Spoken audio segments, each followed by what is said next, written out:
तो गाइस, अगर आपने हमारे थ्रोन ऑफ सील के किसी भी एपिसोड को मिस कर दिया तो एक बार चैनल के प्लेलिस्ट में जाकर वहां पर चेकआउट जरूर करें। तो चलिए बिना किसी देरी के आज की वीडियो की एक्सप्लेनेशन को स्टार्ट करते हैं। तो एपिसोड की स्टार्टिंग में हमें दिखाया जाता है फ्रॉस्ट बोआ स्नेक का life energy code Long Haochen Lilin को दे देता है और कहता है इसे पकड़ो।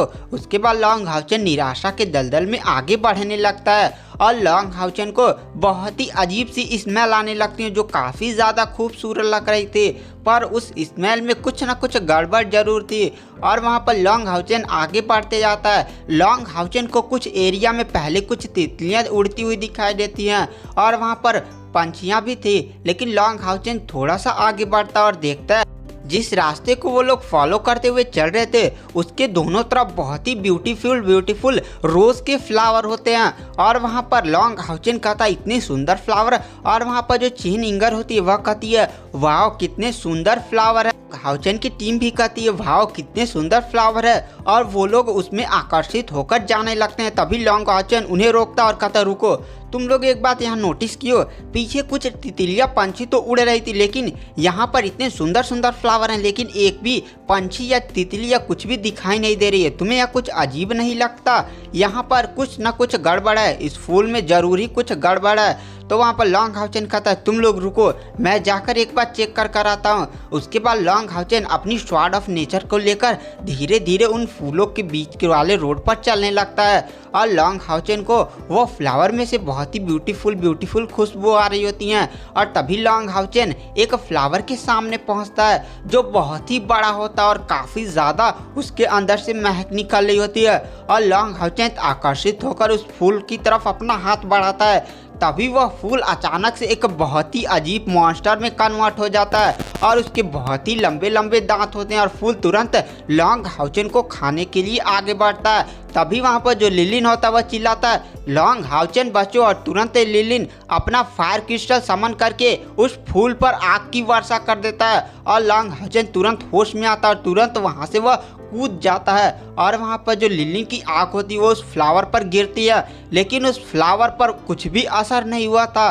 और लॉन्ग हाउचन आसमान में अपने पंखों को खोलकर देखता है और वो काफ़ी ज़्यादा शॉक हो जाता है क्योंकि लिलिन की आँख तो एक लेवल 5 वाले डीमन को झुलसा सकती थी, लेकिन आखिर ये फ्लावर है कितना पार। लिलिन की आँख से इस फ्लावर पर एक खरोच तक नहीं आया। उसके बाद लॉन्ग हाउचन को कुछ वहाँ पर गड़बड़ महसूस होती है और तुरंत 11th होली गार्ड और 12th होली गार्ड को समन कर लेता है और लॉन्ग हाउचन कहता है हमला करो। और तुरंत Long Haochen ascending dragon throne technique perform करके उन फूलों पर स्वॉर्ड की वर्षा कर देता है, लेकिन उन फूलों पर एक खरोच नहीं आता। लॉन्ग हाउचन की तलवारें उस फूलों की पंखुड़ियों से टकराकर टूट जाती हैं। उसके बाद लॉन्ग हाउचन 11th होली गार्ड और 12th होली गार्ड अपना सबसे पावरफुल अटैक करते हैं। Long Haochen Asura strike 11th holy guard अपने हड्डियों वाले तलवार से अटैक करता है। 12th होली गार्ड अपनी पावर्स का यूज करके उस फूल को बर्फ में कन्वर्ट करने की कोशिश करता है और जैसे इन तीनों का अटैक उस फूल से टकराता है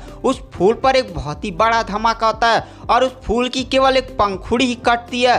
और इस नज़ारे को देखकर लॉन्ग हाउचन की पूरी टीम भी काफ़ी ज़्यादा शॉक थी क्योंकि लॉन्ग हाउचन और 11th और 12th होली गार्ड के इस अटैक से लेवल 8 का भी कल्टीवेटर घायल हो सकता था। और वो फूल गुस्से में अपना एक अटैक उन तीनों पर करता है जिससे वो तीनों जाकर दूर गिरते हैं। उसके बाद वो जो फूल होता है वो अपनी अंदर से एक अजीब सा बैंगनी कलर का ऑरा छोड़ने लगता है और वहाँ पर बहुत ही धुआं बैंगनी कलर का फैलने लगता है और वह सीधे लॉन्ग हाउचन और उसकी टीम की तरफ बढ़ने लगता है। लॉन्ग हाउचन कहता है इस धुएं से बचो, और तुरंत लॉन्ग हाउचन एक शील्ड बनाकर अपने बच जाता है और वहाँ पर सारे लोग अपनी अपनी शील्ड बनाने लगते हैं, लेकिन चेन इंगर जल्दी से शील्ड नहीं बना पाती और तुरंत उस धुएं संपर्क में आ जाती है और उसकी आंखें अचानक से चमकने लगती हैं और वह एकदम मम्मी की तरह चलने लगती है और फूल की तरफ बढ़ने लगती है। तभी वहाँ पर जो लिलिन होता है वह कहता है चेन इंगर उसका हाथ पकड़कर वह तुरंत अपनी फायर से उसके सामने एक शील्ड बनाकर उसे कवर कर देता है और चेन इंगर को होश आता है और कहती है मुझे क्या हुआ था। और वहाँ पर जो लॉन्ग हाउचन होता है वो चेन इंगर को इतना अजीब सा व्यवहार करते हुए देखकर 12th होली गार्ड से पूछता है क्या तुम्हें इसके बारे में कुछ पता है। 12th होली गार्ड ध्यान से उस फूल की तरफ देखता और कहता हाँ मुझे ये पता है, ये तो डेविल फ्लावर है। और ये कैसे संभव हो सकता है? डेविल फ्लावर तो खत्म हो चुके हैं। हमारी नेक्रोमैंसर सभ्यता ने इस पर एक अभियान चलाया था और उन सभी लोगों ने मिलकर इस पूरी कॉन्टिनेंट से डेविल फ्लावर को खत्म कर दिया था।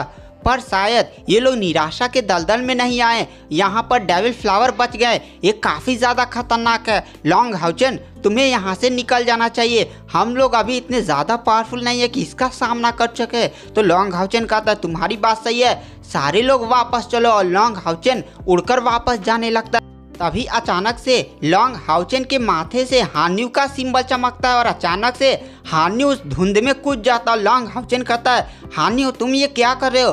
पर हान्यू लॉन्ग हाउचन की तरफ देखता है और इशारे से कहता है मैं ठीक हूँ, और तुरंत छोटा सा बन के लॉन्ग हाउचन के चारों तरफ घूमने लगता है। तो लॉन्ग हाउचन समझ जाता है कि हान्यू कह रहा है कि वह इस फूलों को संभाल लेगा। उसके बाद हान्यू फिर से बड़ा होकर उन फूलों की दिशा में जाने लगता है और उसके शरीर से बहुत ही तेज बैंगनी आभा निकलने लगती है। और वह बैंगनी आभा इतनी ज़्यादा भयानक थी कि फूलों के जो वहाँ पर धुंध फैली हुई थी वो अचानक से साफ होने लगती है।